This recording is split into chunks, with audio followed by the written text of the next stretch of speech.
Hello, this is a prepaid collect call from Charlie. An incarcerated individual at the Leon County Jail. This call is not private. It will be recorded and may be monitored. If you believe this should be a private call, please hang up and follow facility instructions to register this number as a private number. To accept charges and consent to this recorded call, press 1. Thank you for using Securus. You may start the conversation now. Hi, honey. How are you? Hey, so good. I just maybe 10 minutes ago got a text back from Dan, and he was going to reach out to he's going to reach out to them again. He's concerned that they're going to keep you there a few days, but I said no. Charlie, said they should be coming today. He says, all right, let me reach out to them again. And wait, hold on, let me read the text. Hang on a second. I just put you on speaker so I could read the text. I just wrote it. Dan, put in the call. It may take a couple of days of them observing, but I am going to call Welly. So he's going to do whatever he can do, unfortunately. Supposedly the chief has to come, the chief of the jail, he's the one that runs the entire jail, is going to come see me personally. Who is Welly then? Is he the chief or there's someone else? No, Welly's a sergeant who's in charge of classification. All right. So maybe he has, I think, somewhat of a relationship with him. Yeah, he has a relationship with him. Welly's good, and Chief Mack is, he's the guy that Dan was always calling in the beginning when I was trying to get out of solitary, and he just never returned phone calls. He runs the whole jail, so it's like, he knows what he wants to do. He doesn't want to do anybody. So funny, Bree is texting me. Oh gosh, let me just tell her. Hold on, Bree. Talking to you now. Now. Okay. So Dad's gonna be Dad is much better. He's gonna be a little occupied. So I told you we hadn't spoken to anybody, and you asked how Wendi was doing, and I kind of knew, but I didn't say anything. So I said, we're all having a really hard time. And she came over. She's in the other room with Dad now. She told the boys, look, Charlie, everybody's just very sad right now. They couldn't go to school. But she made them go this morning. And I think what will happen at some point is that be able to work it out, not maybe in a week or so, work it out so there's a time so that, his after school hours or whatever, and you'll be able to call and talk to him because he would like that. So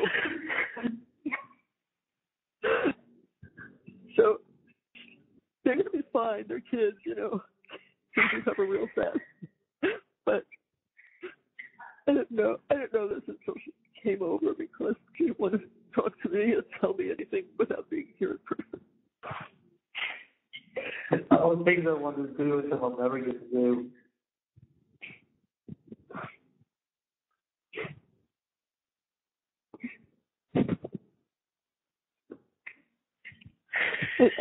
I don't want to get into detail. I just want you to know they love you. They love you, and they're sad, and they understand what happened. They totally understand what happened. They know that none of us had anything to do with this, and they are. They're sad. So, for now, we'll leave it at that. Just the grown-ups will talk, and in a week or so, they'll straighten out times, and so that you'll know that you have a set up time, and you could call and you could talk to him, and then things will be as fresh, and everybody will be calmed down, and they'll be able to talk better. Okay. Right now, it's all too fresh, honey. Oh. And that's why this is not a time to tell your son. I mean, I know Bree said, something with Roman. Roman knows nothing. Roman knows Daddy's calling, and that's fine. Let us stay like Daddy is calling, and that's it. Yeah, Ro doesn't know. He's happy. He gets on the phone with me. And he's like, yeah, this will all be over soon. He said to me yesterday on the phone. He must have heard Bree's mom say that to her. The kids just repeat. I don't even know what the hell they're repeating. Right, of course. Well, no. Like, yeah, it'll all be over soon. It's all gonna be okay. Yeah. I'm like, yeah. Oh, you got no idea. No.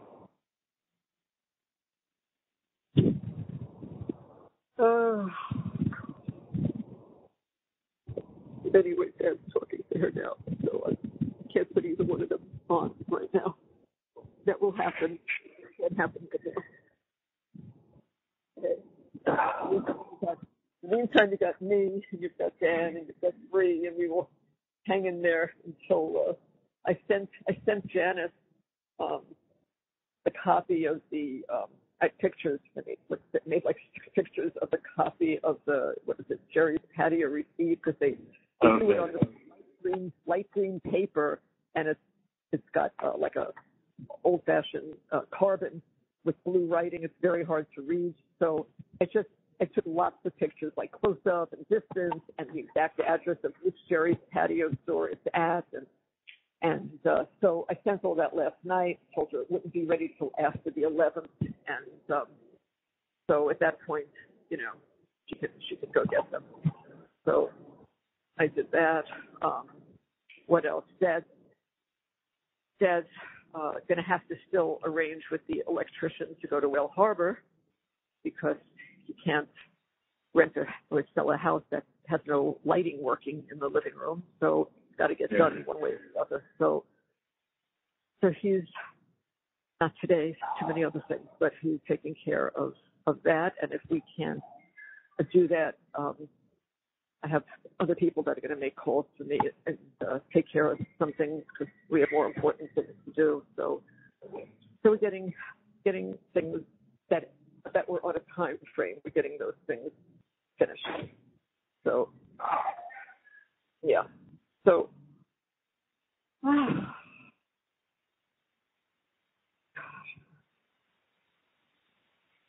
Three texts to June. Funny, they're like talking like friends now. I guess people were pretty mean to June. Bree felt bad.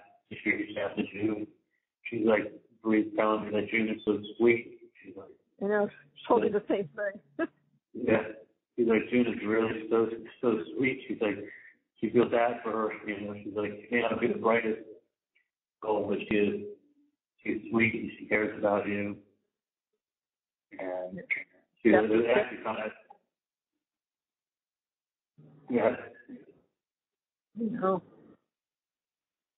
Yeah. What was that?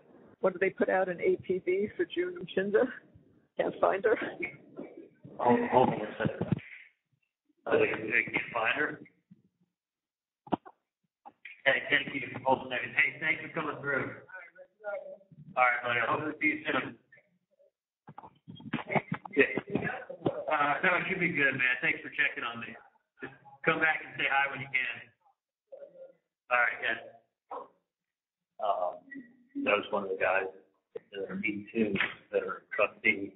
Came to give me back to the fish. Oh, wow. That's the commissary? Yeah, coming in to give me my food back from that I gave them. That's nice.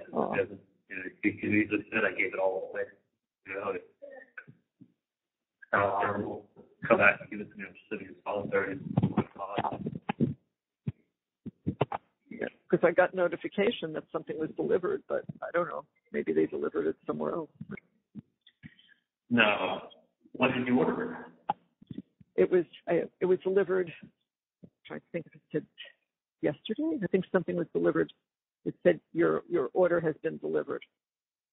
That's why I always say to you, "Oh, did you get it, honey?" And you go, "Oh yeah, I did." No. This time I don't know.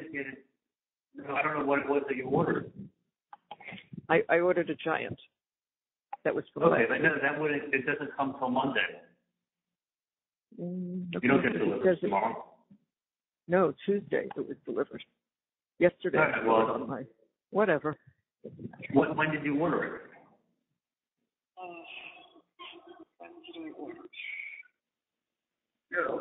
it? Let me go back and look at my computer and Because you have to order by Sunday to get it for Monday. Remember you said you weren't ordering me anything this week. I know. I thought I wasn't. That was maybe from the previous week. I don't know. I don't want to say anything. Yeah. Let me just go back outside. You didn't order me anything because we thought I was coming home. Right. Except why am I getting? I know. But I'm wondering why I'm getting something that it always comes after a delivery. So that's what I thought was odd. But I don't know. I'll tell you later. I'll look at it later. I don't want to bother with it now. So you were saying that put out call point bulletin for June Shinda? Say that again. You broke up. They put out an ATV for June Shinda. You didn't hear that when they wanted her. She was, maybe you didn't hear the judge when June was supposed to testify. Oh, they called her early. She told her to come at like 2:45, and I guess they were running ahead of time, so she went somewhere. Oh, because that's what she said. And then her phone went off during he says, that was my alarm to come in. And they were that's my alarm. You're supposed to wait in that witness room, and she didn't wait. I guess she went for a walk, and so that's when the judge said, "Did you have a nice tour of the courthouse, June?" And she said, "Oh no, I've been here twice before." Yeah, she's like, she really thought he was asking her like, "Oh, did you have her? What do you think of the courthouse?" She's like, "I've been here twice before." Like she wasn't trying to be funny. She didn't catch it. I know. She was, and then like she was so nervous, and then her alarm rings off, and she's like, "Oh, that's my alarm to be here." Yeah. She told her, "Oh, you need to be ready by 2:00 or something." I called her 1:15. So she just was left and set an alarm to be back at a certain time. Yeah. Yeah. So they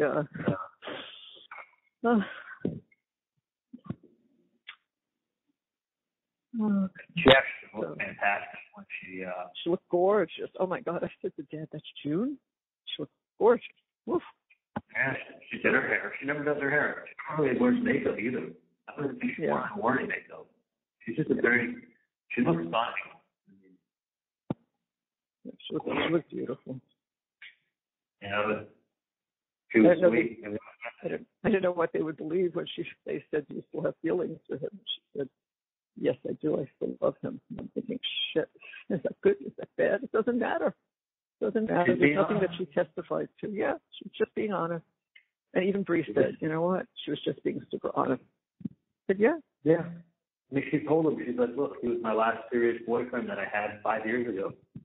Mm-hmm. Like, I haven't had a serious boyfriend since then. Like, I think it made me very likable that, like, somebody this week, 5 years later, still thinks that highly of me. Not only did that make you likable, but when you testified, everyone said, oh my God, he's really like a nice guy. You know, you testified likable, and likability is a good thing. I act like myself.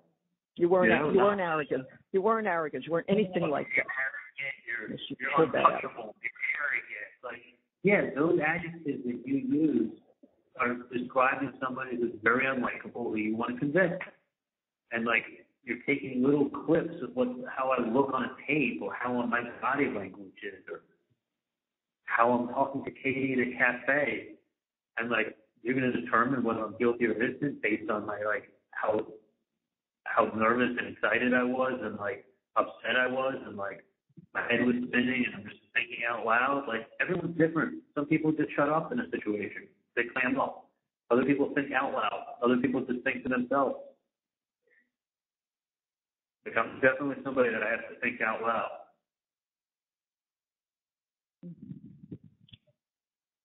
I know. You say it over and over and over again. No evidence. How do you do that? No evidence. How do you do that? That's all I'm hearing from people. No evidence. How did they do that? Oh. No evidence. oh no, he said on the tape, and I'm involved. Yeah, but I'm not involved. That's what I meant. And I would say it again, I'm involved, but I'm not involved.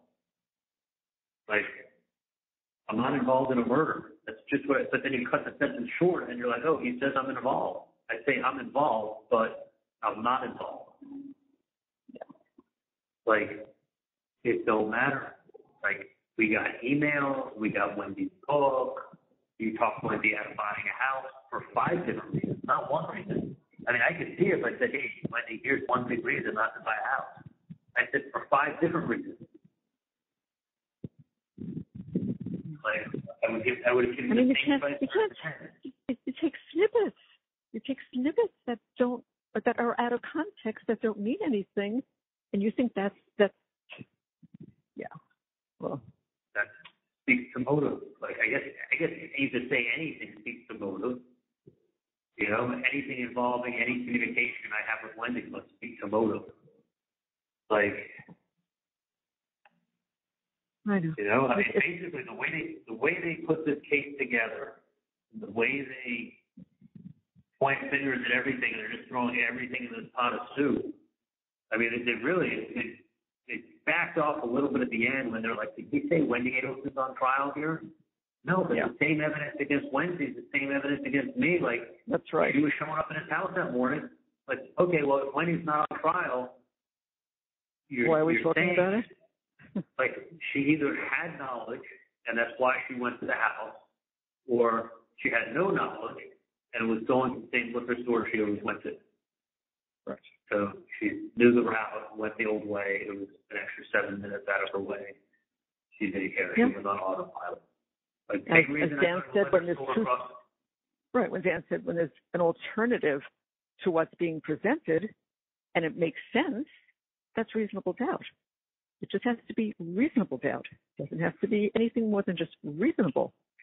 He said, and it's beyond reasonable. Beyond. I mean, he was. Yeah. I mean, and the way, I mean, I don't know if it was me, but when I was listening to her give jury instructions, it sounded like, y'all, if you feel, you know, that you think y'all are smart, if you think it's reasonable that he's guilty, then you vote guilty. I'm reviewing that today. I know exactly what was said. He was pulling it up. I know. She made it sound like if you think the Chiefs are better than the Dolphins, vote for the Chiefs. Like, don't be silly. You know the Chiefs are better. Okay, I'll place my money on the Chiefs before the Dolphins, but not beyond a reasonable doubt. Like, what does a reasonable doubt mean in a first-degree murder case? Like, did the person present something that did happen, actually, that is different than what you think happened? Not that. All the other coincidences these people didn't want to hear. A coincidence is something that you can't explain. Right. It's just a coincidence. There is no explanation for a coincidence. There is no explanation for the TV repairman, for the TV comment by you that the TV costs about $5, and that's the present that I bought Wendy when she got divorced. That's a fucking coincidence. Very ironic that TV gets brought up 3 times in the one plan. Very ironic. Mm. Like, if you said to me, what are the chances that the TV's getting fixed on the day that this happens, and that's her alibi, and you pick TV and talk to me? If you were a betting person, what would you say? Not even 1 in 100.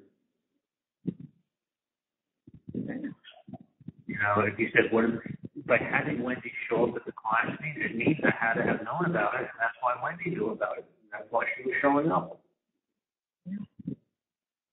People don't just randomly show up at their ex's house for no apparent reason to drive by at the same time that they're getting killed. An hour after and check to see if it was done. Yeah. Yeah. I mean, did she drive that route? Yeah. Was she going to turn on that street? Yeah. Yeah, she did. What brought her to that place and time?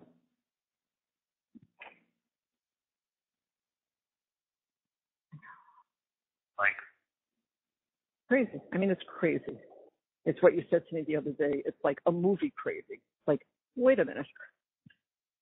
These things can happen. These are coincidences. It's just a crazy coincidence, but it happens. But what brought her to that place and time at that time on that day? Not an hour before, an hour after. Yeah.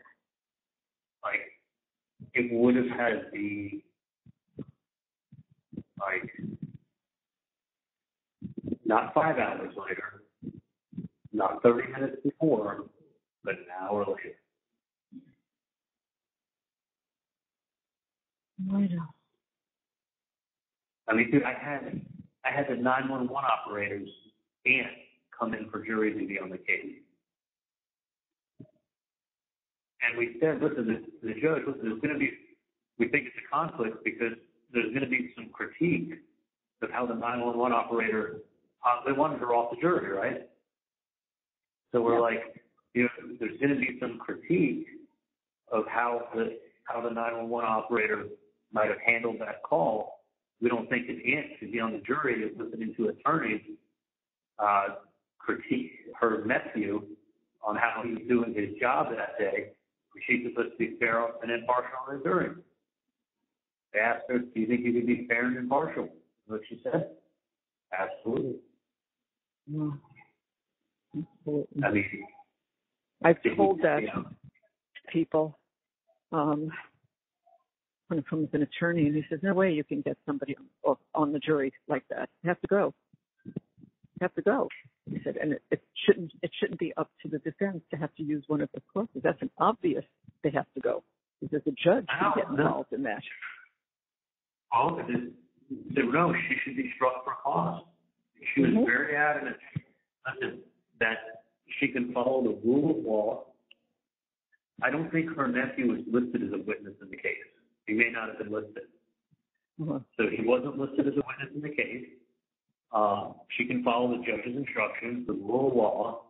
That's not going to affect how she handles the case. She's going to be hearing her nephew handle a 911 operator call from Geiger. Guess what?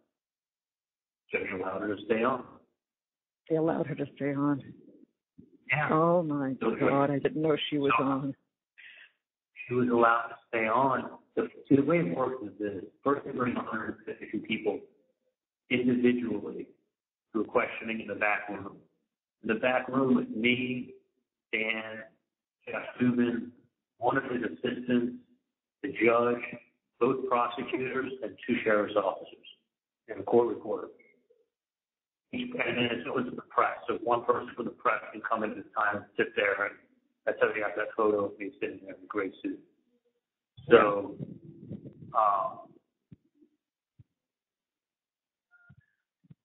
so they said to her, can you set those feelings aside that you have, even if there's critique of the 911 operator caller, and handle your duties as a juror. And she said, I absolutely can. He said, okay, we'll keep her. So then she gets put out into the audience, right?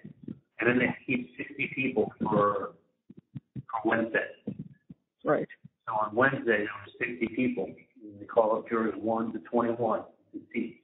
They start asking all them questions. The ones that answer wrongly, we eventually ask to get up and leave. You know, you're excused, you're excused, you're excused. Then those seats that are empty, they get filled with the next row of jurors, get put in there. And they get more questions and questions and questions. Then once you have a panel of 21 up there in a row, and everybody's labeled like 1, 2, 3, 4, 5, 6, there's a number system. Yeah. 21 seats. Then you can, once they have them, then you can start striking. Then you go into the back room, and let's say you sat like 40 potential jurors, right? On a sheet of paper, there's 42 that have been questioned. And then of the ones that are questioned, you know, let's say 10 are struck for cause. There's 42. And let's say seven, let's say for cause, and it brings you down to 30, right? And then out of the 30, each person gets to eliminate 10, just to order from 1 on. So you basically went from 42 to probably 35, and then each got to kick off 10 out of the 35, and that's how you ended up with 15. So you realize that you started with 152. Out of 152, you got it down to 60. Out of the 60, you got it down to 42. And then out of the 42, you start asking questions. And, like, people only are allowed to stay on as long as they say, like, they can be a fair and impartial juror. Just follow the rule of law. Yeah. Then, after 42, let's say there's, like, the guy from the Yankees that, I don't think I can judge the case fairly. Like, he just finally said it because he needed to let go. So he got let go. And the guy next to him, who was the GM of a local restaurant chain, and he didn't want that restaurant chain to have any affiliation with him in this case. Yeah. That's a fucking manager of 4 or 5 restaurants. He doesn't want to be associated with the case. Not the Yankees guy, but the fucking manager of the restaurant. Oh. So, like, we got Josh Newman, who did a fantastic job interviewing people, fantastic job asking them personal questions about themselves, really trying to find out how these people think, what kind of jobs they've had, where they've worked in the past, how they look at different situations. He asked the panel, like, is it odd if somebody keeps a large sum of cash in their house? Like, do you think it's, do you find it suspicious? Like, or do you have a problem with that? Or what does it make you think? And one lady was like, they asked her, like, what's a large sum of cash? And one lady's like, well, I think if someone has, like, $3,000 in cash in their house, that's very odd. Like, that's an awful lot of money. And then one lady who was a black lady, whose husband or her father, she said her father was a roofer, was in the roofing business. Mm-hmm. And she said she remembers he had a top drawer in their house that had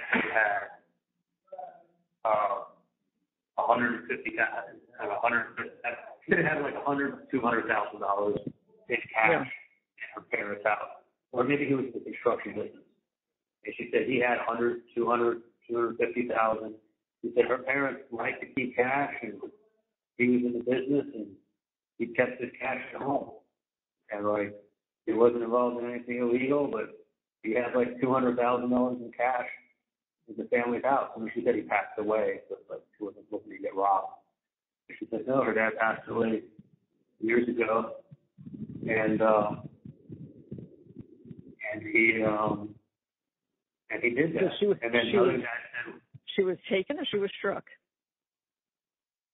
I don't remember. I don't remember. Like, she was in the second row. I remember that.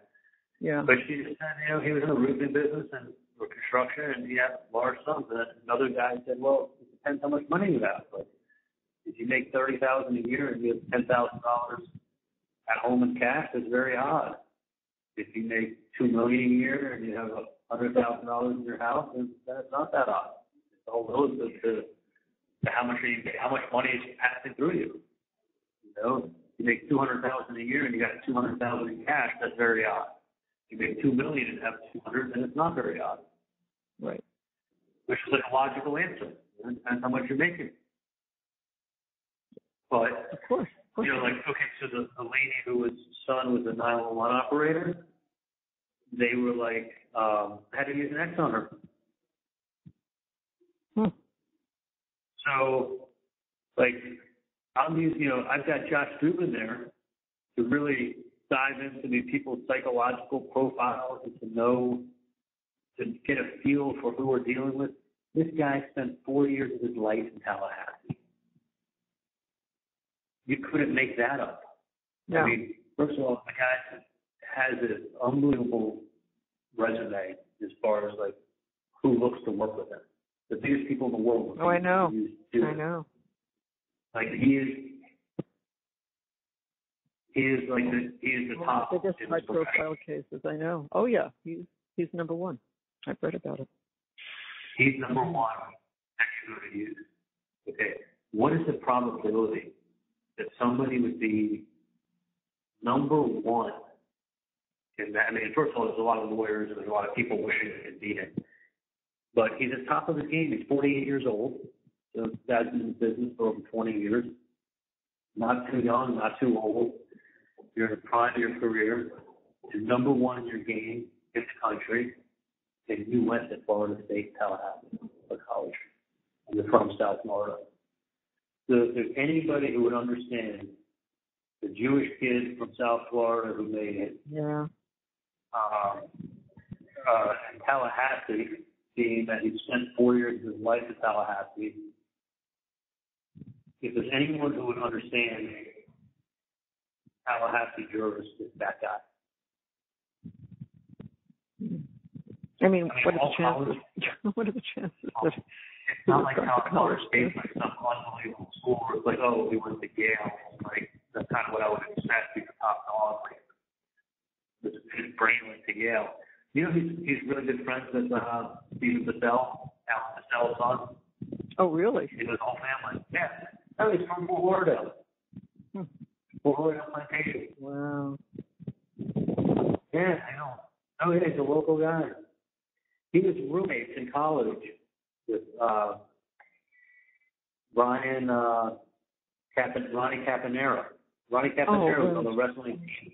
That's friends with Evan Brown growing up. So in middle school, high school, I hung out with him all the time. He was Dugan's roommate in college. When he was sitting with me, he goes, you know Ronnie Caponera? I go, yeah, of course, Ronnie, the wrestler. He's like, yeah. He didn't tell me then, but when we were in court, I go, how do you know Ronnie? He goes, I was his roommate in college. I'm like, oh, my God. He's like, yeah, I told him that I was representing you. He said, tell him I said hi. But, like, you know, say small world, sometimes it's like ridiculous how coincidence, right? Jewish, South Florida, we know the same. Me and him know a whole bunch of the same people. You know all these Tarragona people I graduated with that went to Florida State. You know, I mean, he's just a little older than you. This one. Wow. Yeah, it's like years out of it. Years out of it. And he's at the top of the game. Goes to Tallahassee. And we're sitting there. Like, yeah, the 911 operator's hand is on our jury. I guess we gotta use an X there. That's great. Like, it wasn't picking normal people who you could, like, see what they know about the case or know about them. I mean, it's people who have, you know, nothing but a negative perception of you. Right. Nothing but starting so far in the negative. And you throw these coincidences in. Listen, coincidences, people give you the benefit of the doubt if they like you. If they hate you, they're not giving you the benefit of the doubt. That's the best fact right there. I mean, I just thought that. But doesn't that sound true? Like, if somebody doesn't like you, they're not giving you the benefit of the doubt for anything. Yep, it's not one benefit. It's a lot of doubts, and it's your life. It was not like, all right, I'm going to put him away for 3 years. He's selling drugs. It's not like that. This was like, you know, if you feel like the Dolphins are you know what, if you think he's guilty. Yeah, the way she summed it up, it's like, yeah, I think he's guilty. Okay, well, not. Is there another possible explanation? Oh, no, he sent her kissy face. You're the best. Okay, well, I've sent the same message to Danny, who's working on the fucking roof in the AC. You know, I don't really put that much thought into my emojis and 3 or 4 words of thanking someone. Thank you for that. I'm so lucky to have you. Great job. Like, whatever. Like, that kind of context. You know, a little sarcasm. And they go ahead and they'll take the sarcasm and go, oh, no, there's no such thing as sarcasm. You're buying presents for it. No, never bought the guy a present in my fucking life. He's buying presents for his daughter. No, not your promise. gave Kate something from Bud that she asked me for weeks earlier. And then as I was doing it, I gave it to her. I thought, you know what? Instead of I think I'm hooking up with her and I'm giving her this, so maybe just better off saying it's me. It would be all right. Like, I was joking around, half serious, joking around. Like, of course. I didn't want the and guy you can tell that. You can tell. Like, there was no, like, oh, my God, you think he's going to enjoy it. I was being so sarcastic. I'm like, I didn't know what to get a married man with kids. Like, just talking stupid on the phone, not thinking that that's now going to be taken and twisted and, like, you're going to take it literally. It was the same bag that she had asked me for that's on the wire weeks earlier for her. She said, can you get me some Bud from Bud? Yeah. That's her exact words. And so it was, can you get me? So I finally gave it to her. I tried to meet up with her. I couldn't. She was avoiding me. Like, holy shit. It wasn't even close to being a fair chance. No.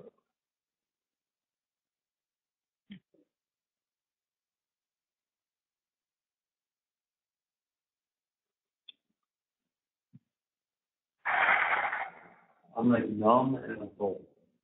Yeah, you're in shock. You're angry, all of that, I know. It's like,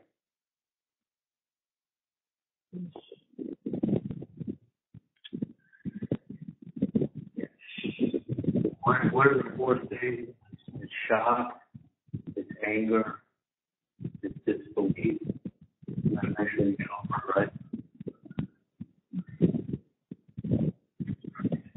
Is that like the four stages, you know what I'm saying? Yeah.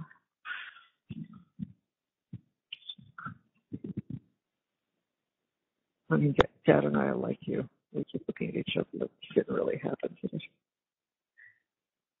Oh.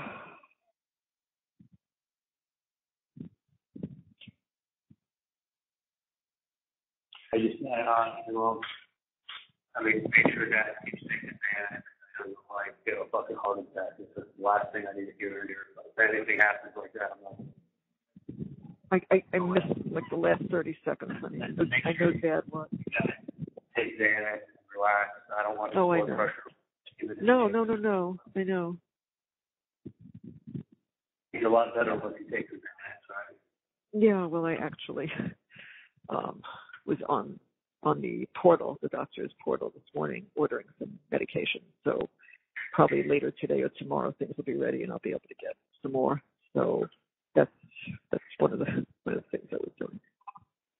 But I tell you. I thought when Janet said to me, I want to take one of the I'm taking one of the TVs. I thought she was kidding. I'm like, oh please, so ridiculous. So I was glad she said she would take the dog, but and obviously not looking to kick her out, but she needs to actually start looking for something. That's all. I'm not telling her tomorrow, but just she needs to start looking around because that's why she finds. What I said to her was, I don't know what my parents are planning on doing, but I can tell you that it's either going to be rented or sold. I said, I'm not telling you need to get out next week. Right. But I'm sure, it's going to go in that direction because Janice, I ain't coming home. Right. Right, you told her, so let me give her a little space. Let me give her like 2 weeks, and then I'll tell her because I have to make other arrangements. That's not high up. Oh, I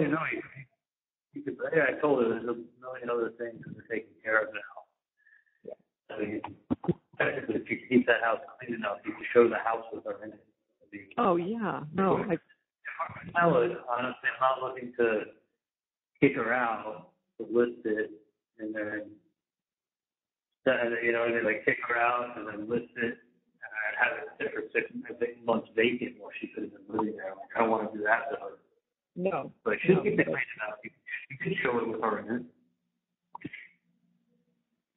What do you think time-wise is reasonable? Because I'm obviously not listing anything yet, but 3 weeks, 4 weeks, is should be looking. No, not necessarily to rent it, but to Charlie to get it ready for renting or selling. There's a lot of stuff that has to be cleaned out. The second bedroom you can't walk into. Can't walk into it. The one to the right. You can't walk in there because she has tons. She brought it all down from when her parents moved, I guess. Right. And she had to clear out. So there's racks. There's racks and racks of clothes and shoes. It blocks the whole room.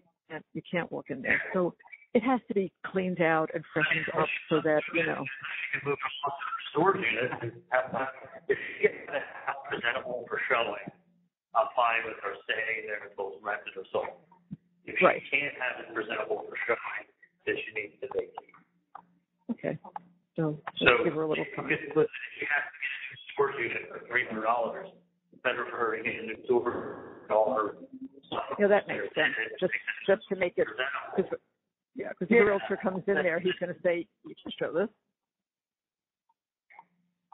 So, we'll straighten it out. We'll get to that. That's a few weeks in. Got to go wait. And then for so long, the house became like me. Like that house became like a piece of me. Like I wasn't ever going to leave. I was never going to sell that house. I was always going to keep it. That was my home. Like I literally like. Charlie, I know. Doesn't seem real. Like this doesn't fucking click. No, reality has not set in. Not set in because it's 48 hours and you're not and you're in the stupid cell and you haven't even gotten out. Not even yet. Hey, what is this? Oh, yeah, man. Thanks. All right. No, well, like, it doesn't seem real. I'm still less than 48 hours, but I came back from the jail. Like, as soon as I got done upstairs, they put me in a holding cell downstairs. They walked me off to the van. They put me in a separate area on the van. People were talking to me through the visor. Even though they couldn't see me, it was all metal. They were like, Adelson's on here. They're asking me on the case. So I'm going to sit guilty. That's not guilty. And then it took me off. And they had to change out my clothes, my jailhouse uniform. And then they immediately took me to clean out my cell, and they put me in this cell for observation. And I've been here since Monday. And this, like, I know. Sure, Dan said originally, because when I spoke to him with Donna, I said, it's going to be 48 hours. Could be another day. I said, oh, Dan, please. So that's what he wrote back just now. And this is what I can do. So it's been, it's not like he has control there. But it's like, you got this mirror, it's a steel door with mirror with safety glass, but it's that mirror film on it. So you can't see out of it. Someone could be standing on the other side of the glass looking at you. You wouldn't know if they were standing right outside the door. So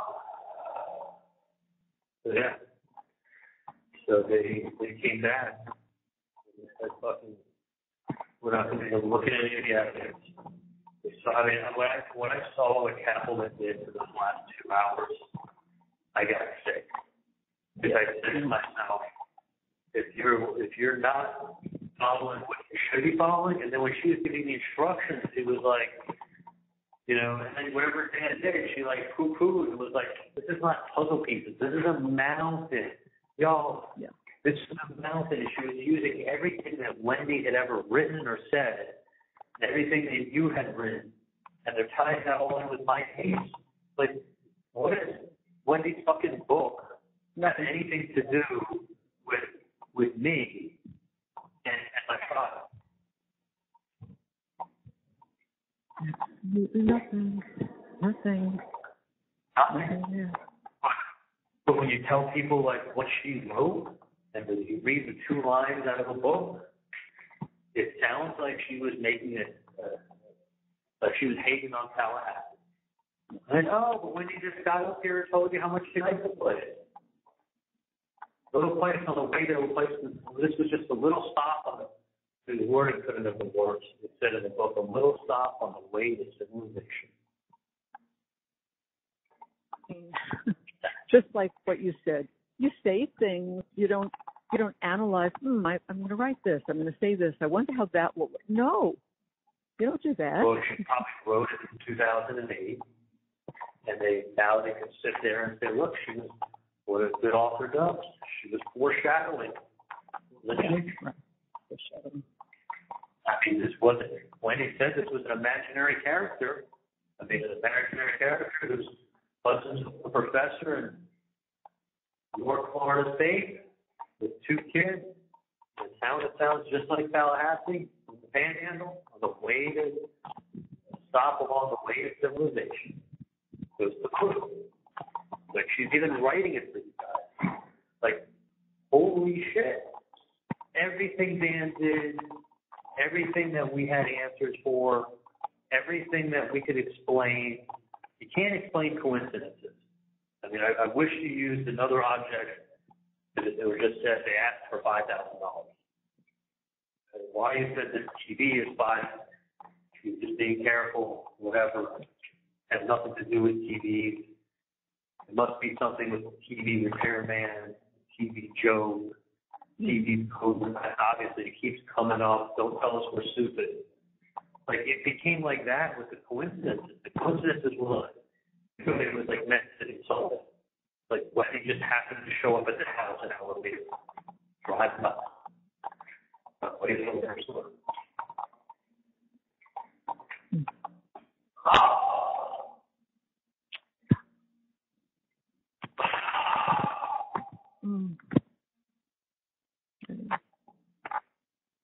When I first heard that it was like, and everything that caught it in the first trial, it was like after, so that's okay.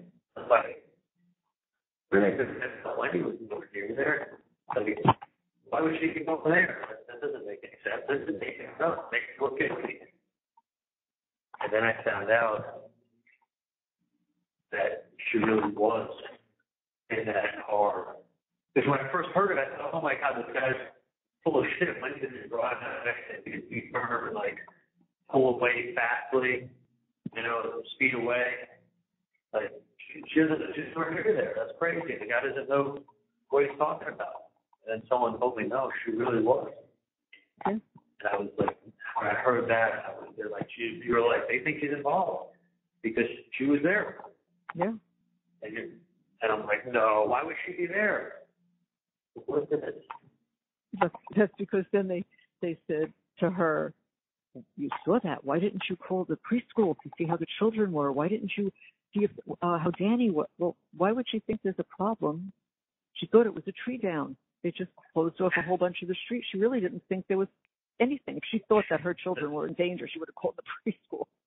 They said all the fire rescue was gone, the paramedics were gone, the road was blocked, and it had yellow tape. Well, yeah, that was it. Well, that would make perfect sense. But Jesus Christ, I mean, it's not like she showed up 6 hours later. It's not like she showed up an hour before, an hour after she shows up. Because, as Kaplan said, she couldn't help herself. Yeah, she couldn't. When they say the most obvious answer, the simplest answer, is the real answer, it's not.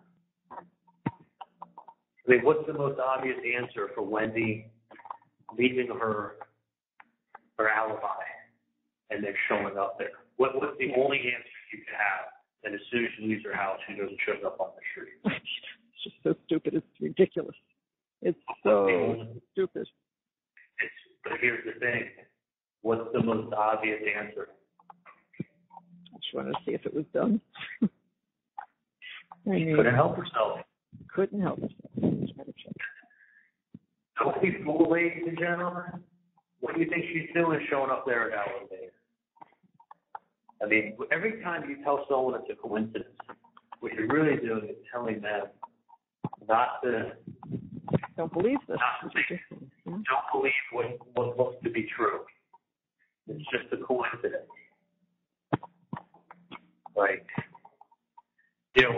line up.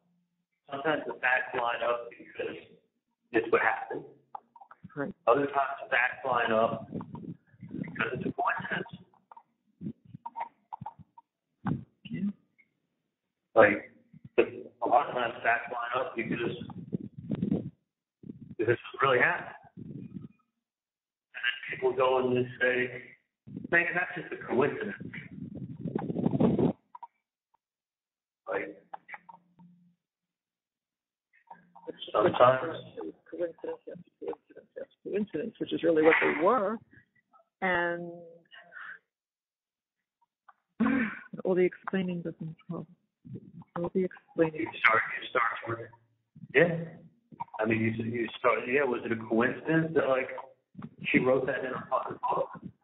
Yeah. There's probably modeled after her, and she was just pretty much saying, like, she just saw Tallahassee as a never a permanent stop. She didn't really need to say, like, on the way to civilization to make it seem like this place ain't civilized. She's above. I'm better than this place. And when someone says this is not civilized, you're saying, like, this is not up to my standards. That's what Catherine wants to show. Wendi was unhappy. Her mom was unhappy. She and Charlie was unhappy. It didn't affect my life one bit. Not one drop. I haven't lived in the same town as Wendi since 1995. When she lived in Miami with Danny, I can't even remember her having lived in Miami. I have to be reminded. I probably saw her twice. Yeah, I know. When they lived down there, so busy working, whatever, would have been on some holiday when they come over your house. Probably saw them with your house.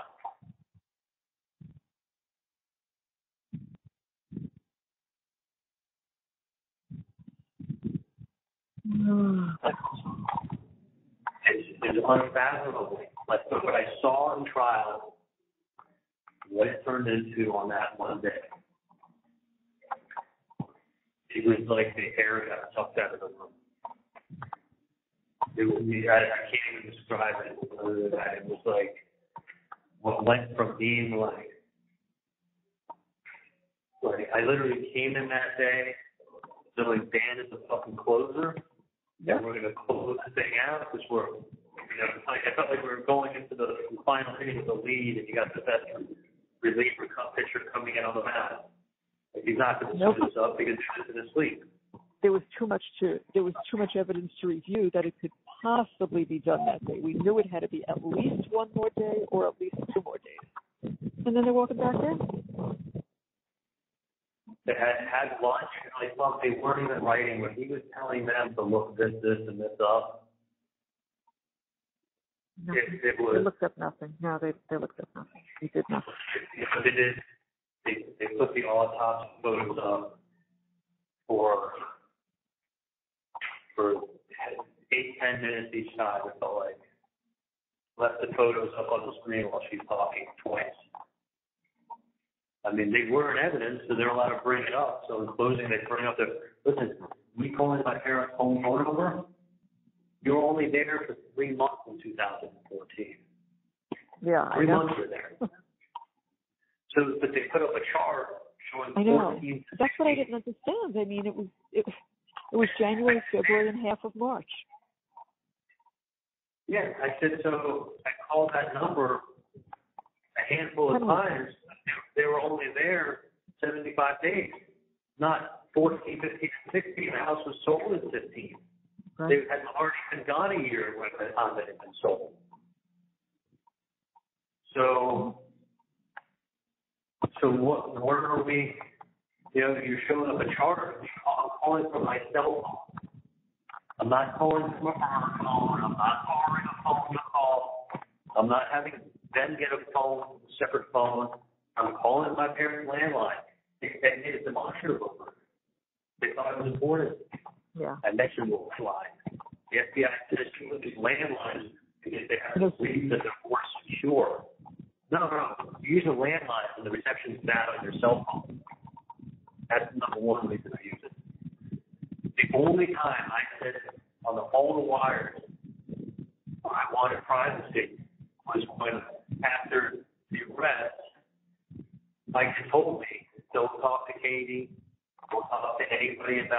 Right. You cannot do that whatsoever. So when Erica calls me up and starts talking about Katie, I go, you know what, I remember Mike said the phone was tapped. He so don't talk. So I said, Erica, let me call you on your cell phone. I'm going to call you from the landline. That's the one time I really did. I didn't want to be listened to. I didn't know what Erica was even going to say or ask or. That was the reason. That was the one and only time. And clearly in that case, I said, I'm going to call you on a different number. I never said to Katie, hey, give me a different number to call you on. I'm going to call you from a different number. I'm looking to hide. There was no, these people, the juror number 15 totally understood what was needed to bring back a guilty verdict. But beyond a reasonable doubt means no other possible way you can explain this. Not paid, but I generally think that I can't say the word coincidence 3 times in a case to buy it.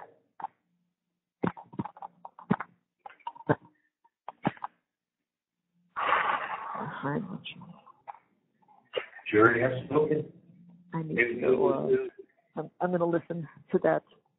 As soon as I finish some of this other stuff, I'm going to listen to that excerpt because I wanted to hear her exact words. I want to have those words. And I'm sure she didn't screw it up. She's not screwing anything up to make it an appealable case. She's not going to make she's not going to leave that window open. Not on this case. People screw up cases all the time. This was her sensible to go, this was her big case. Like she did, but the way it sounded, I know her words were careful, but the way she was presenting it and the way it was coming across was like, these are common sense guys. It was totally folksy. I know what it was. It was folksy. It was like, I was hoping that Dan I thought he was going to say this, is that, you have to be so sure. If he had once said, like, this is something that he says in closing, where he goes, you have to be so sure that you know what happened, that you would be willing to bet your own life, because you're about to take somebody else's life.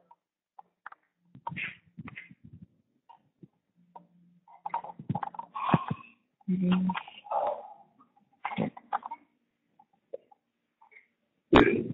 What's crazy too is like when I'm sitting here, when I've been here for the last year and a half, like in my head, I picture myself coming walking through the door and walking into my backyard and like seeing my dog and being home. Like that place became me. Like that was like my stamp on that place. It wasn't just a fucking piece of property I owned. No, I know that. It literally was like me. Like I was a homebody. Like I loved being there. I loved the outside. I loved every fucking part of it.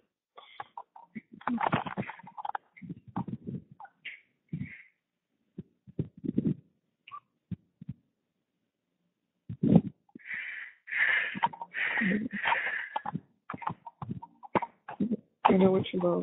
I have to go off of this.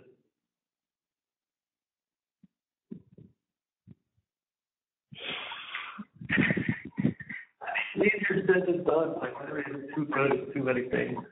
Like, I literally had a really good sharp memory with certain things that are, like, ingrained in my head.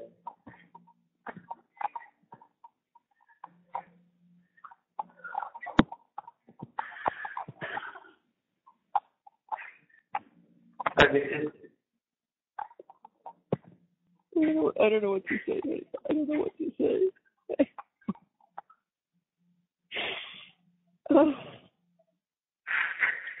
Holy shit. That picture of Uncle Donna with me rolling and Enzo. Picture of what? That picture I have of me rolling and Enzo above the double. Yeah. It's still hanging out, right? Yeah, I believe so. I haven't been in. Dad's been in. You want that picture? I don't want to see it. I got that in my head for black shorts or blue shorts. It was like literally like that me. Like, that is everything that I was about. Like, that's just everything that makes me happy.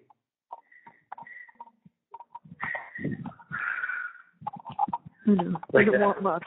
It really didn't want much. Just want to hang out with my son, hang out with my dog. Like, that's it. I never mess with anyone. Like, that is what I want to do about that.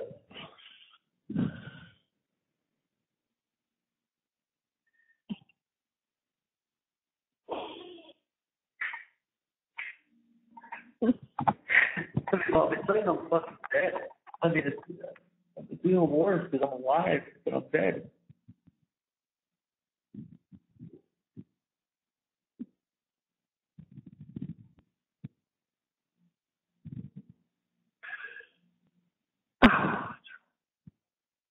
I mean, there was no fucking way that trial would be won in Tallahassee. I said to Dan, I said, you can do that case 100 times up here. And he looked at me, and he goes, no, that case is not going to be won up here. And he looked at me, and he goes, not with that shit. No. Like, You know, he blamed himself more had he picked the jury, but he didn't. He did that the right way also. Did everything the right way. Oh. Like, well, maybe if we would have brought the very best out. We fucking brought the best out. Yeah, we both looked at the 911 operator. We can't have her. We looked at the lieutenant from the fire department, who also was a 90-day cop and an arsonist investigator, and told us he had a program.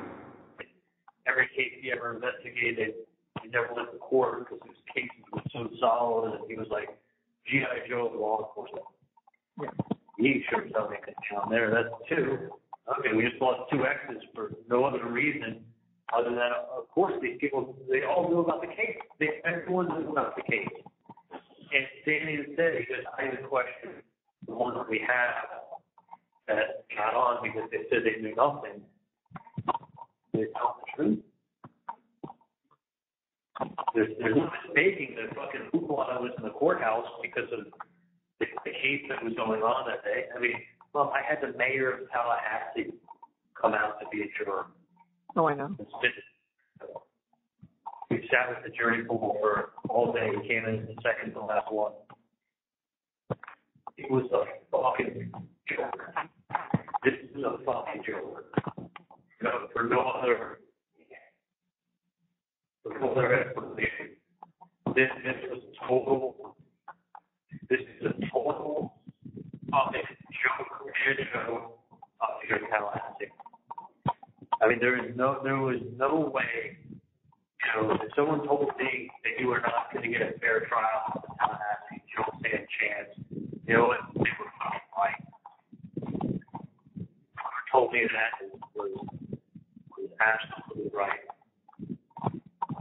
And I should have been. I should have looked at things a little bit differently. You agree with me now? I agree with you now. You know, what is, you know, what did I have in my ear? No, everything's going to be fine. You're going to get a fair trial. No reason. No, I'm innocent. There's no reason to go do anything.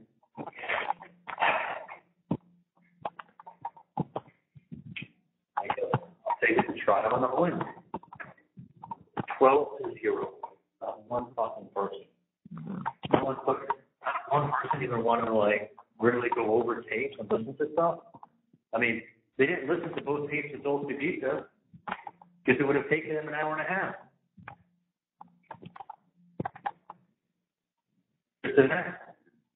There was nothing to review.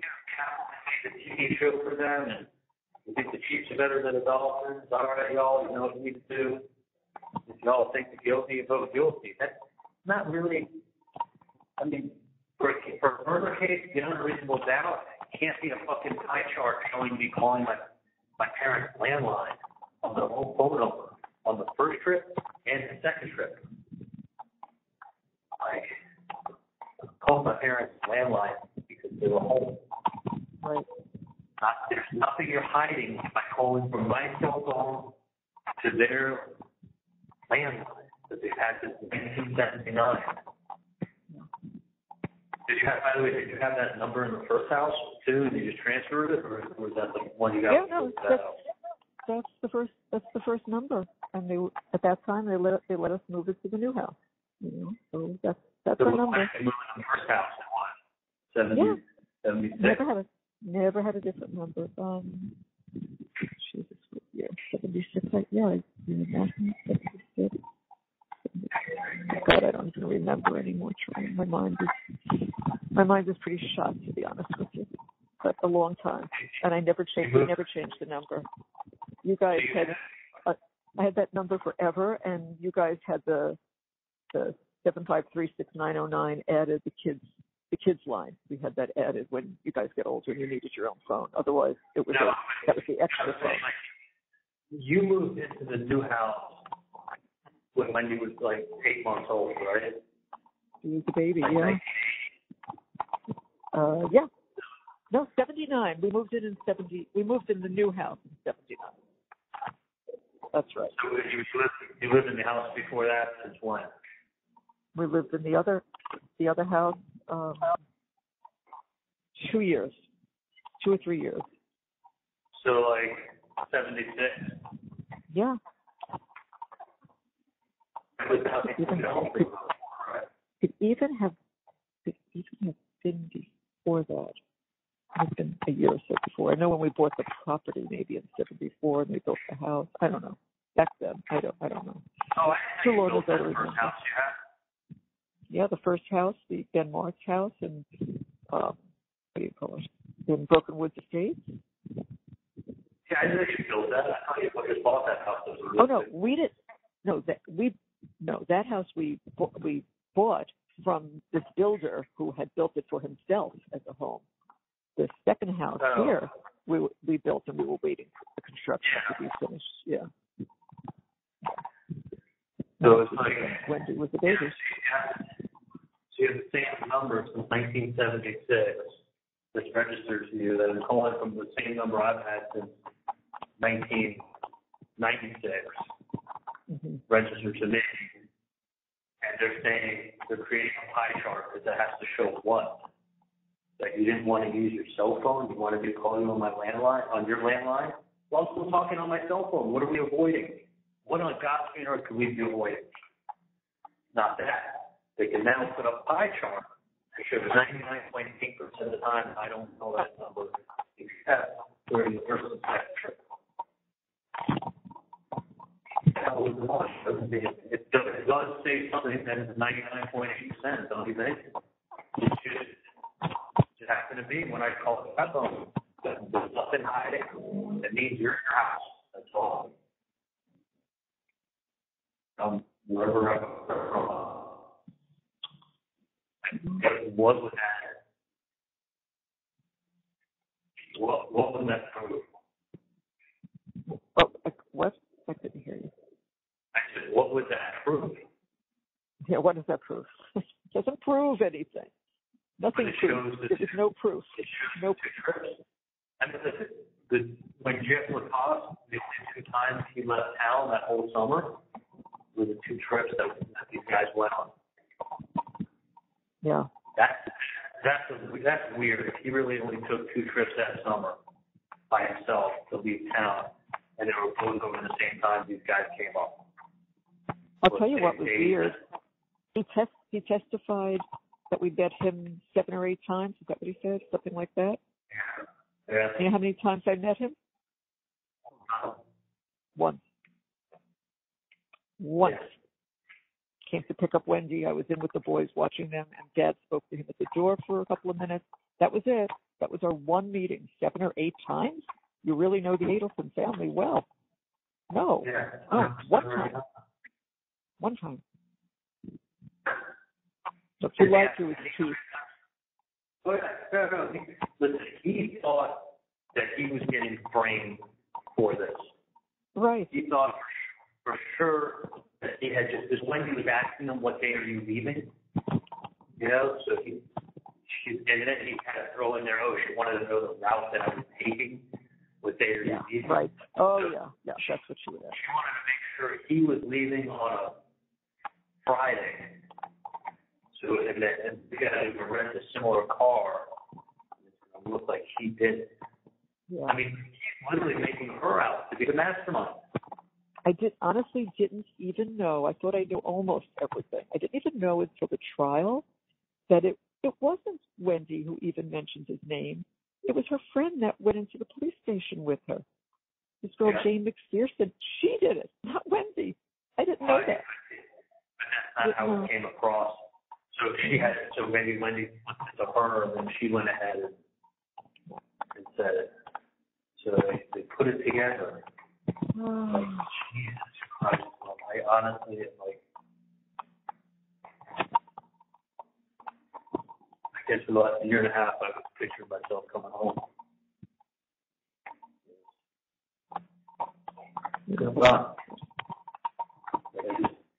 And my whole time here, remember I used to always say, like, trust me, as long as I get out of here, I'll be fine.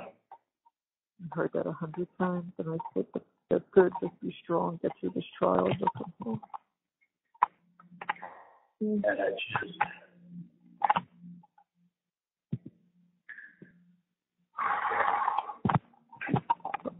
Really? Oh, I close my eyes and picture good things coming home to my house.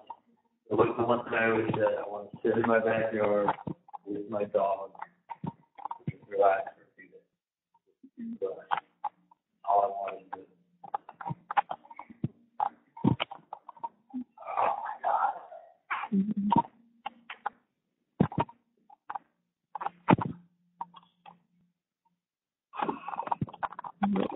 Honey, I'm going to go help Dad out a little bit, and I need to get a couple of calls in that are important.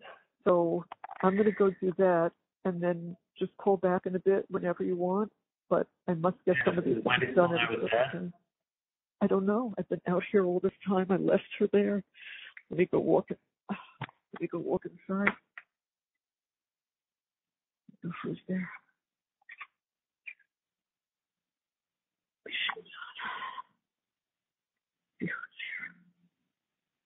Now I came out on the balcony so I could speak privately.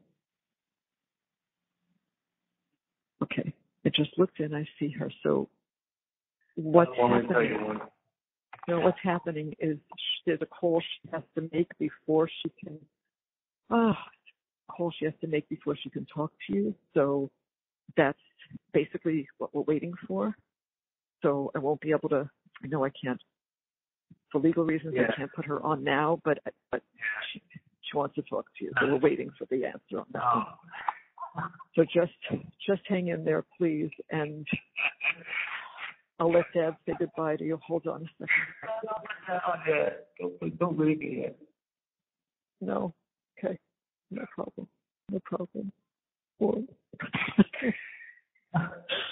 I won't. Thank you.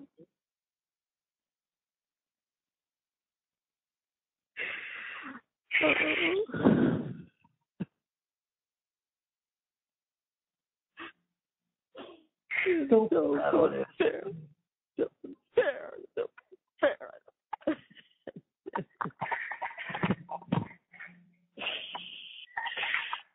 just want, at least to just get you out of there. I don't want to sit around with people and see me cry anyway. I'll probably sit in my room.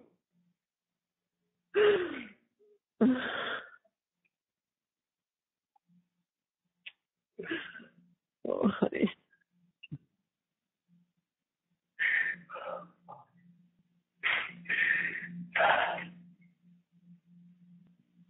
They're not, Charlie. They're not gonna come. This psychologist or whomever. They're not coming back to evaluate you anymore, right? This is it. And then I don't think she already came. I guess she came today, and I told her I came yesterday, and I came today.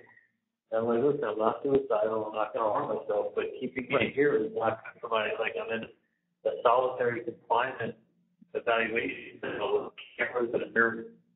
Like, I feel like it's a box. I've had a local box with like blood and shit on the walls and shit on the ceiling. People are insane down here. They pee on the floors. They throw shit. They take shit and throw it. So I don't touch anything in here. So I'm kind of like the only funny story I can tell you from the trial. So there was a point at which I was standing up just to stretch. I was standing up behind my chair, so where the bailiff is. And I looked over, and I see this girl with long curly hair. And she's like okay looking. And then I'm looking at her, and there's this girl sitting next to her who's like smiling at me. She's wearing this blue dress. She kind of turned her hand. I'm like, oh, that girl looks pretty cute. She's smiling at me, and I'm thinking, it's probably like some law school students from the school or local. Maybe. Like I've heard sometimes with like people get high profile cases, they get people that like get attracted to them and they become like groupies or something like that. But they're giving me like a really warm smile, and like little blonde was like waving hi to me, so I'm looking at them and smiling at them back, and I nod my head. And then Dan comes over to me. He says,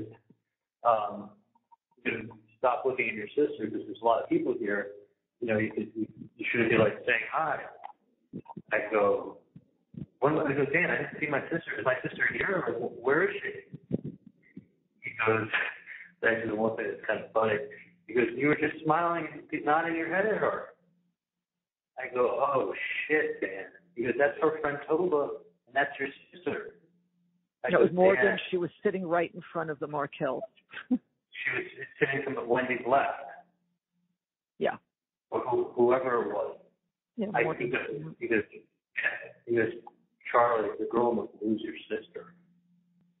I go, oh shit, I had no idea. I thought she was like attracted to me, smiling and like acknowledging me, and I was smiling back. I'd never seen Wendy's hair like that. I guess it's been so long since I've seen her, I didn't realize that was her. I didn't know it until he like called me and he's like, stop, because you shouldn't be making contact with anyone in the gallery. Right, I know. I called him out. I thought these girls were saying hi to me.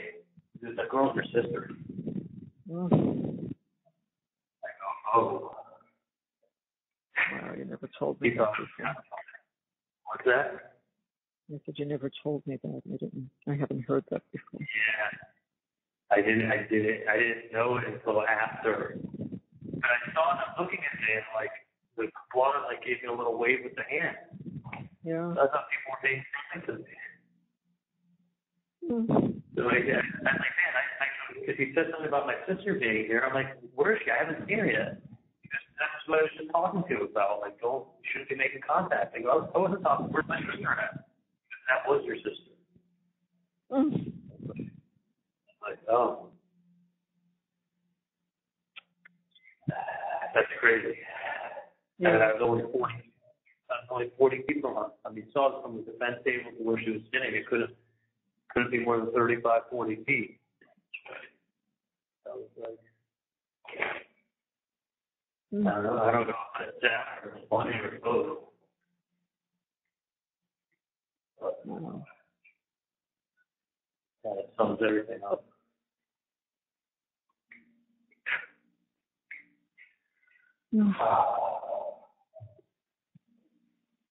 Yeah, Sean sent me a couple pictures. He sent me 2 emails. Each one had a picture of the 2 of us.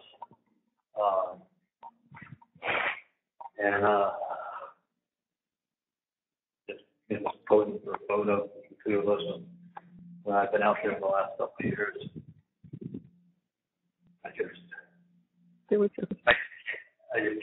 I've never been in trouble with anything in my life before. I just feel like we were all so fooled because everything was going perfectly. It could not have gone better. The quote reviews were unbelievable, and when you testified, that was it. That's when people said, you know what? He's actually telling the truth. They had a whole different view of the trial. He was saying all these people that were following it were saying, like, writing all this stuff off, like, okay, it's beyond reasonable doubt. Everything was positive. Like, you understand, I lived there for 2 weeks and then plus the week before and the week before that Haiti was there going through everything, getting dressed up, going to court, going to jury selection for the 3 days, doing the case with Dan, watching everything go on, watch us like annihilate witness after witness, like literally like Jeff Lacoste looked like the lying fool that he was. Then following him, switching and turning red and moving, and he looked ridiculous. And then following him was Ryan Fitzpatrick, who was a lying racist thief, who was posting online pictures of me and saying, "Who wants to take bets?" What happened when Dan said to him, "Did you post anything?" "No." And they just started reading the post. What's this? What'd you say here? Please. I mean, he totally just beat him up and discredited him, but... Oh, he destroyed him on the stand. Yeah, he did. Totally destroyed him on the stand. Only for the state to rehabilitate him and look like, hey, these guys were best friends. That's why he said what he said and now they have it falling out. So, but you know what? At the time, I'm watching it and I'm like, good.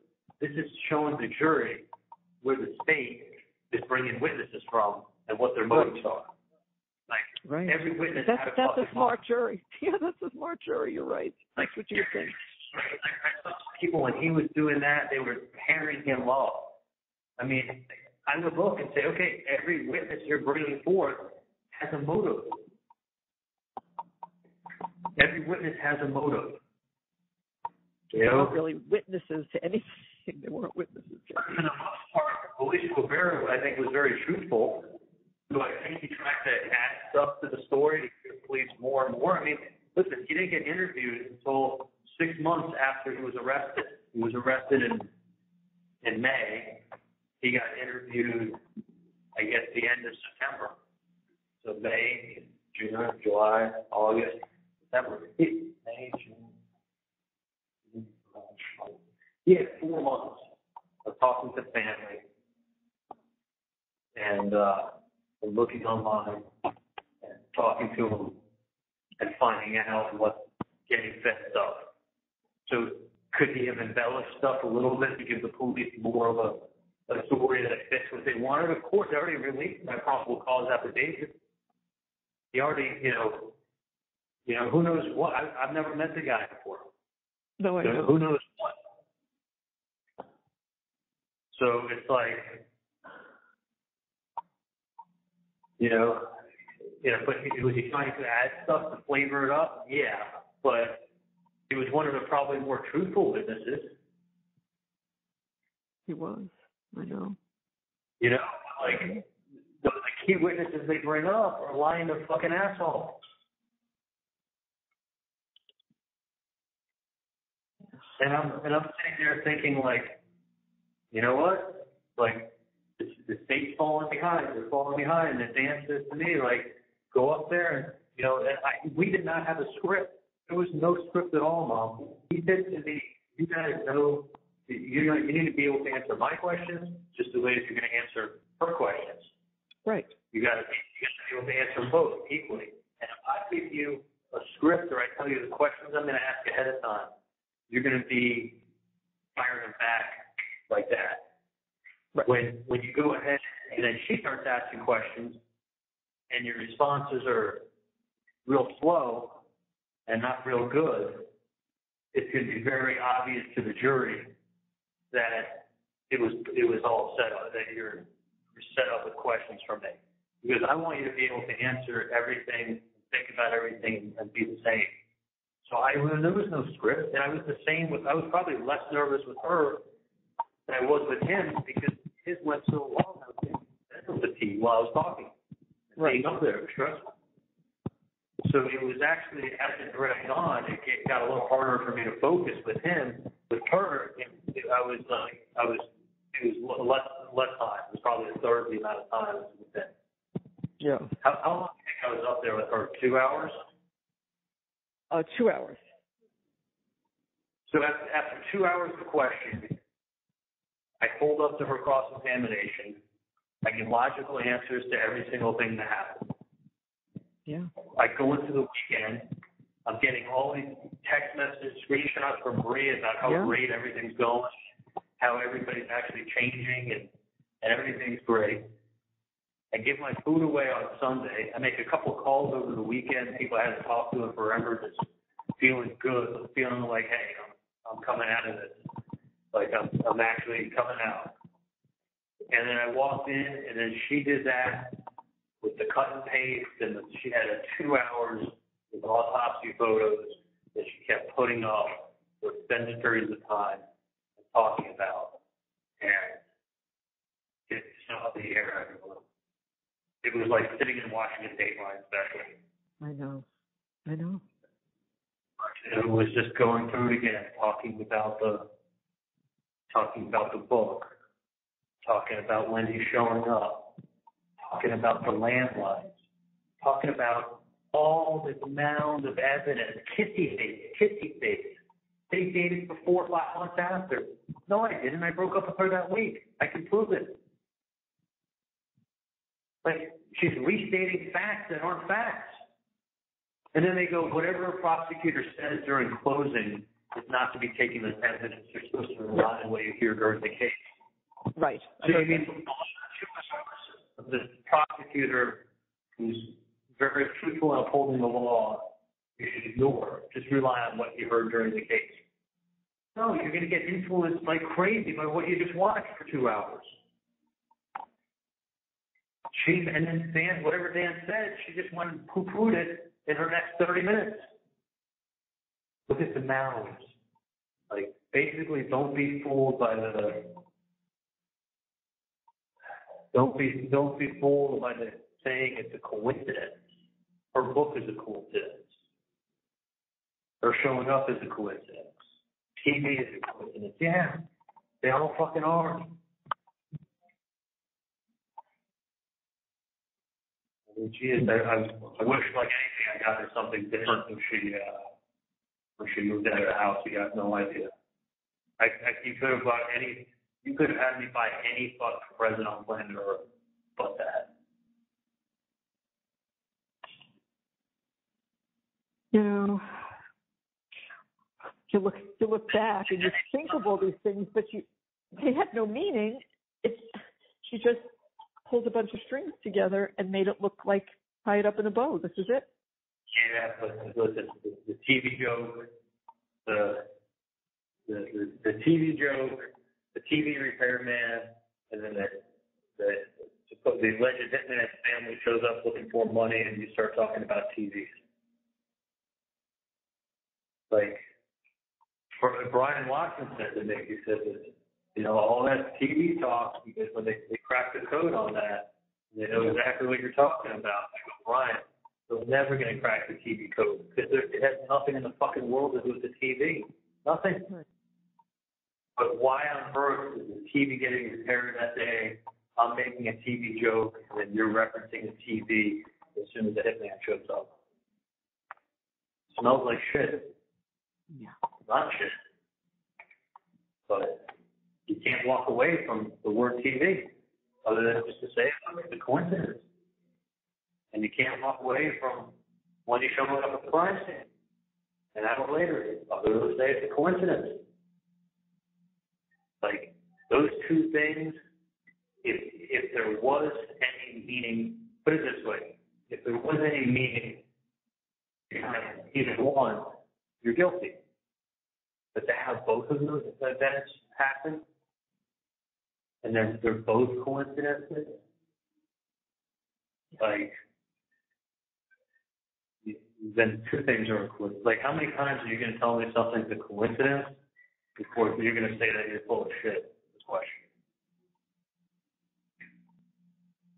Like, that's basically how she presented it to the jury. And listen, let's put it this way. If there was TV code and it was TV meant for that, then it would be you're guilty. If it was Wendi showing up because she knew what happened, then it means you're guilty. But it was fucking random events, coincidences. But The two big ones, it kills you.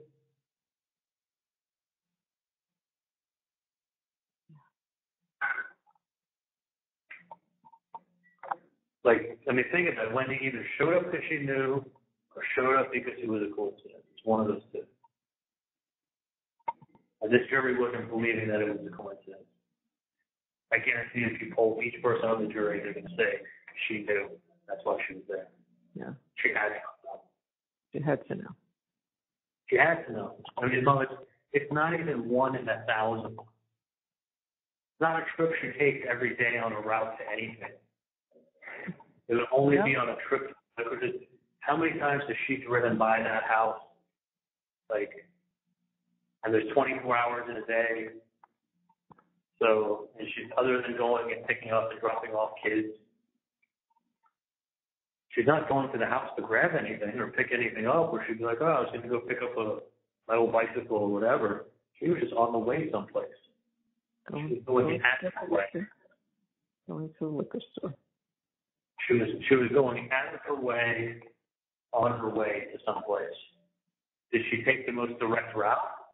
Nope. So she passed. She lived there, 5 years, 6 years, whatever. She knew how to go. That's how she probably went to a first. But it's like, did she take the most direct route from her house to the liquor store? No. Did she pass other liquor stores along the way that would have been way closer? Yeah. Show up an hour afterwards because the cattleman said she just couldn't help herself.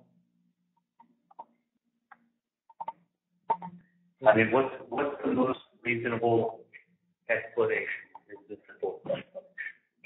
And she couldn't help herself. She knew. And if she knew, then what I said happened couldn't have happened. And it's that simple. And that's literally what they dumbed the case down to. Is if she knew, if we feel she knew, that's why she was there on that time, on that date, then everything else that I said can't be believed. Like if you follow that logic,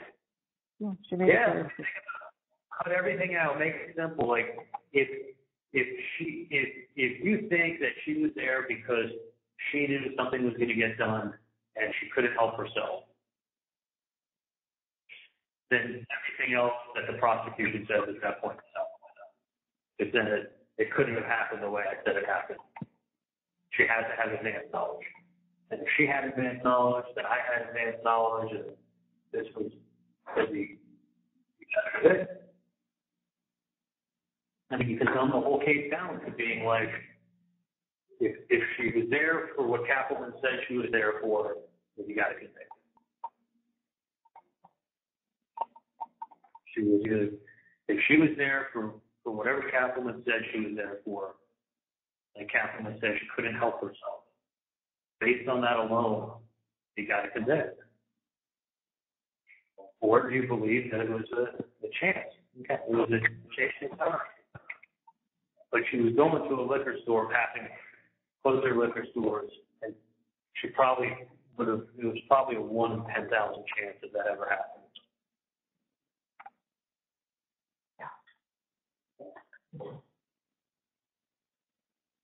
Yeah, that's what you said. I mean, think about it. Like, would you agree? Like, you're traveling 6 miles out of your way to take a less direct route that time on that day. Like, I think if you're a juror, you want to oversimplify everything. You could say, what's the probability of that being chance versus she knew, and that's why she was headed that way? Probably 1 in 10,000, just being a chance.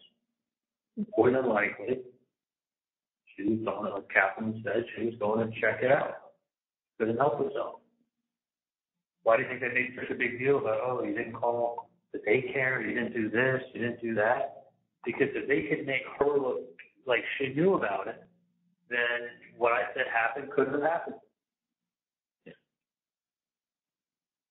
But she never saw anything by the house.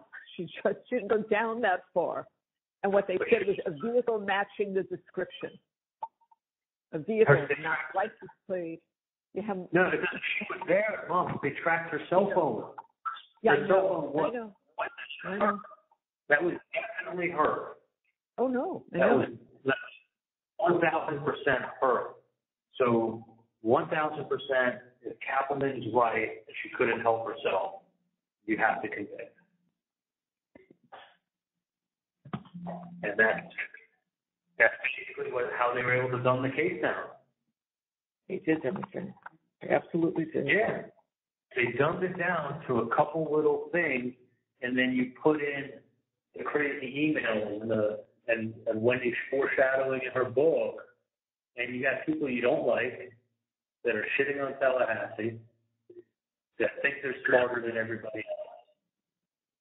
They have a lot of money, and she's showing up at the crime scene.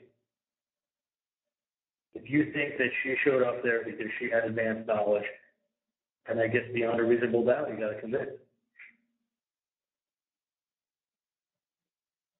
I mean, what do you think the chances are of Wendi showing up?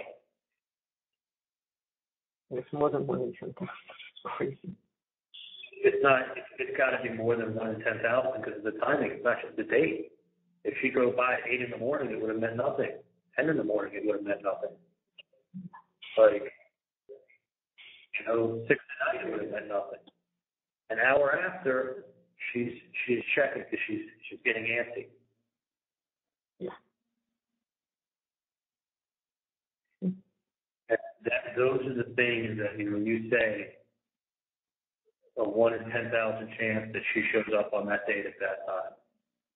The code actually being a TV, the TV was the joke, and TV was getting repaired, and that was her mom setting up the TV. That was all part of it. What are the chances of that? Like, why pick the word TV? There's lots of words in the English language. Like, that's what they dumbed it down to. Yeah, they did. They dumbed it down to the chances of you using the word TV and when you're showing up at the crime scene.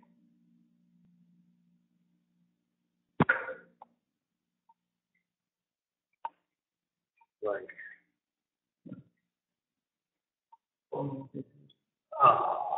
I'm just shocked. I know. All right, I'm just going crazy.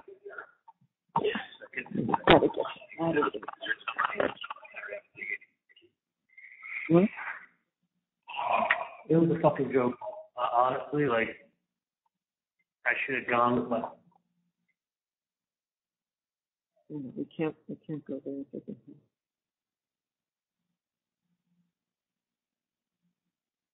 No, but I knew he. Do you remember one time I went for a walk with you and we ended up in North Carolina and a whole bunch of other stuff was going to happen? Yeah. Do you remember when I went for that? It wasn't long. Do you remember what it was? It was in the springtime. No, I know, honey. I do. It was at night. It was at nighttime, remember? Mm-hmm. I do. And I said, I want to take a walk and get some fresh air. It was a little hard. Let me tell you something. We're going to end up going to North Carolina. All this other stuff is going to happen also. I remember.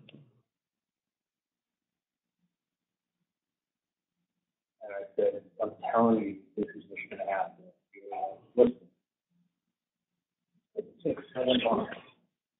It'll suck. It'll be 6, 7 months. Yeah. Everything will be good. The proof of innocence.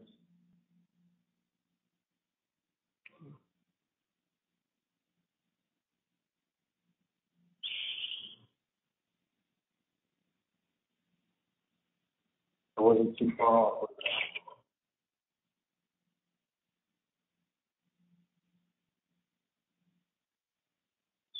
You remember where we were? We were like halfway down my street.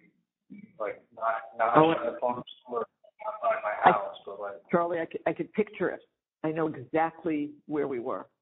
I'm old, but not that bad. I remember exactly. Not by my house. It was in the middle of the street. It was like halfway between the end of the street and the house.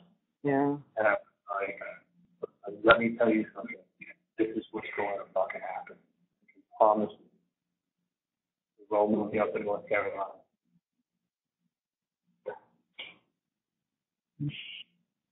What did I do about it?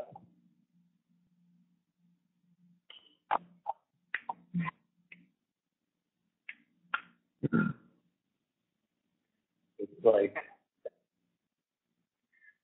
it's just like you're so sure of something, if you have such a gut feeling on something, like I said the other night with Venmo, that's why the fuck I didn't act on something. Because fuck everybody. I'm taking care of myself, taking care of my dog. Like, I know what I mean. I could have acted on my instinct. And my instinct wouldn't be any worse than where I am now, I can tell you that. No, I mean. And I had other people who were smarter than me saying stuff. I know. No, it was after. I know what you're saying. And I'm like, oh, okay. Gotcha.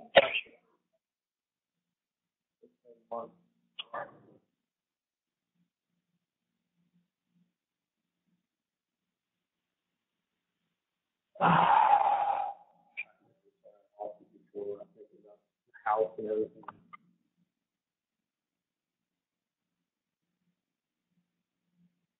I walked inside now. Oh. Yeah. Oh, good. Okay. Dan. Spoke to Sergeant Whaley. He is going to do what he can to resolve this. All right, that was just now. Just a second. Okay. And I walked in because it was too hot outside, and it said, remember when I said to you earlier, it says, yesterday, this is an email from yesterday, it said, confirm your order number such and such has been delivered. It was one giant. And this morning it's 7:27. It's a different order number. It was another giant. So I guess I made a mistake, but I ordered. So two of those have been delivered. One yesterday, one today. So I guess wherever you are, you'll eventually be able to get it. But there are two. Oh, and they came in today. One came in yesterday. I have the email. One came in yesterday late in the evening, and it says, this one is saying, that says it's delivered. Your loved one has received your gift. And this one says the same thing, but it's 7:27 in the morning, and the order numbers are different. So it's not a repeat of the same order. There's two separate ones. So just so you know. I'm just curious, when did you place that order? Let's see if I can find the date. I can find the date. I just have to go back. Let's see. Order number. Let me go back to history. Hold on. 161 and 481. Okay, I have to go back onto the website to do it for the trial.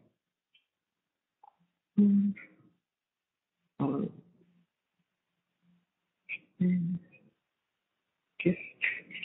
Actually, I have to just pull up like the history.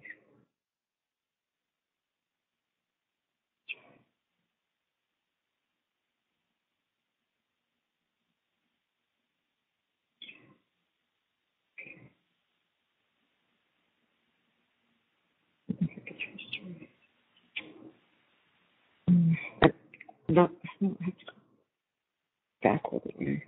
I can't get it from there. Let me look at the email.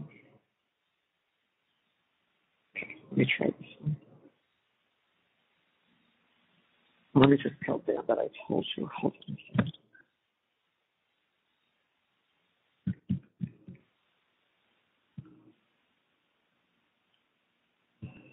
Just what you said. Okay. Wendy's still there with that? She's gone, and Dad just came upstairs, so you walked her down, Harvey? Yeah. I know. I've been on the phone. Okay. Let me just see. 10:28. Yeah. Your eye care order. Let me just see. 959. One of them was ordered on, where's the date on this? Here's the email. One of them was ordered October 28th, and the second one, and had not been delivered yet. That was 959. And the second one was ordered, this one. I can't see the date. I don't know, but they are they are definitely two separate orders. So, because they have two separate order numbers. So that's why I know it's not a repeat of the same one. So if there's any issue, I'll just give you the order numbers, okay? But they definitely, so they just two of those. So, yeah. Sorry.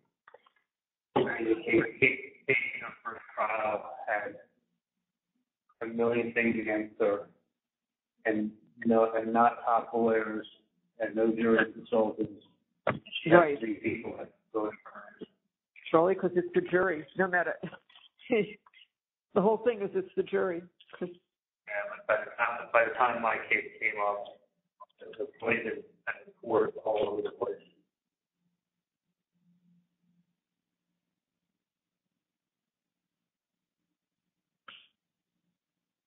Yeah. I mean, literally, Mom.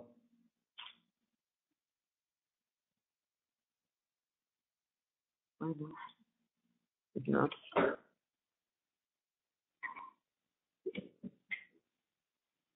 I just.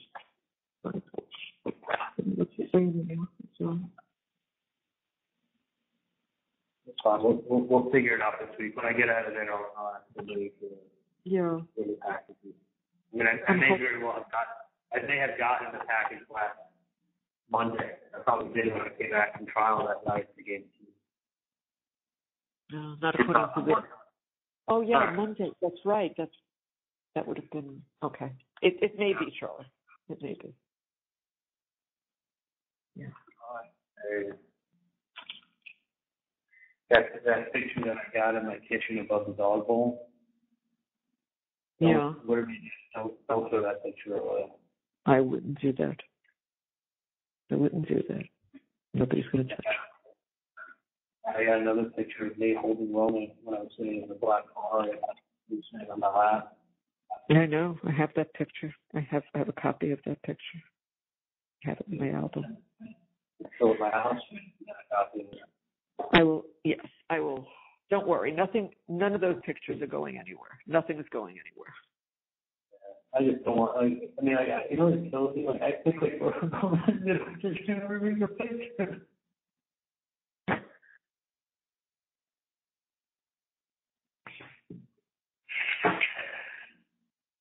You have no idea, Mom. I remember one thing I did when I was with the people recognizing I did everything again. He will come visit. He will know you. Trust me, Charlie. He'll recognize you. Trust me. It's gonna fucking kill me to see my kids in class. It's gonna kill me to see him show up in a fucking prison.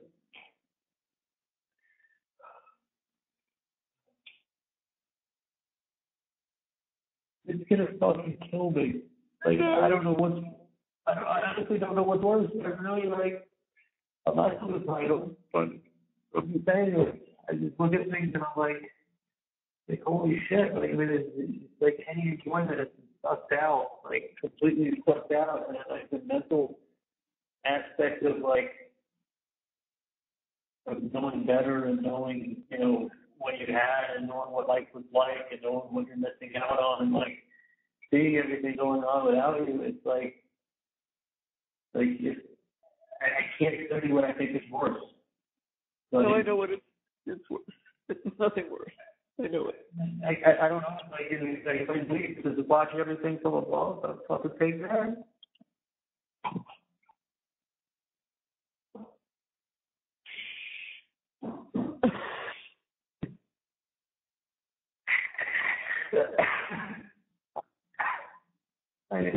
You don't understand, Mom. It's everything all at once. I know. I'm not sure at all. But I get why they come on here. I mean, it's like it's protocol, Charlie. It's just what they do. Yeah, You lose everything and anything, any facet of possible enjoyment, everything that you can possibly enjoy is going to be mental torture. What you're missing, you know? I mean, it's buried in concrete. You can hear, you can see, you can talk. You're like, if the world's going on around you, you're just trapped. It's like,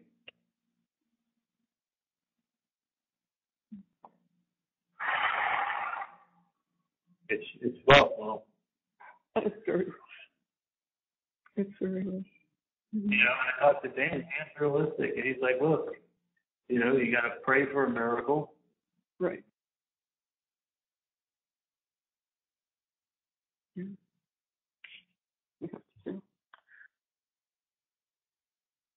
I'm not grasping at straws, but we are trying anything and everything. So we're just trying.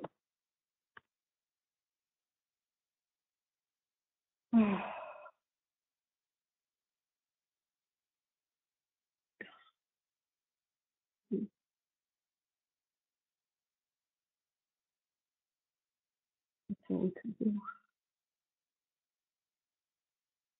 Maybe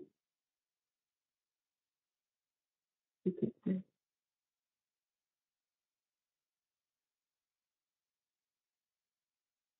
There's nothing else to do.